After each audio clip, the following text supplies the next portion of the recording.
இல்ல 2 முறை வந்த பேர நாங்க பார்க்கணுங்கிற அவசியம் எதுவும் இருக்கா? அவர் வந்தது முதல்ல வந்தது அதிமுக இணைப்புக்காக கூட்டணியில, 2வது முறை வந்தது அவங்க கட்சியுடைய மீட்டிங்கு.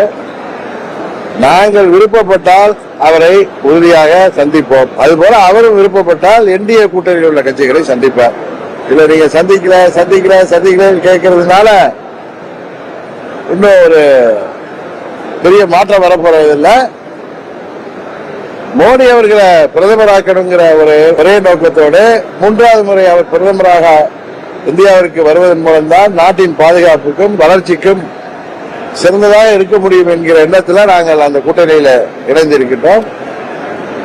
மற்றபடி திமுகவை வீழ்த்த வேண்டும் என்கிற ஒரே குறிக்கோளோடு செயல்பட்டுக் கொண்டிருக்கிறோம். அமமுக சார்பில் அதன் பொதுச்செயலாளராக நான் மத்தியிலே உள்ள அமைச்சர்களையோ இல்ல பாஜக நிறுவனங்களை சந்திக்க வேண்டும் என்றால் உறுதியாக சந்திப்பேன். அதுபோல அவர்களும் தேவைகள் இருந்தால் எங்களை உறுதியாக சந்திப்பார்.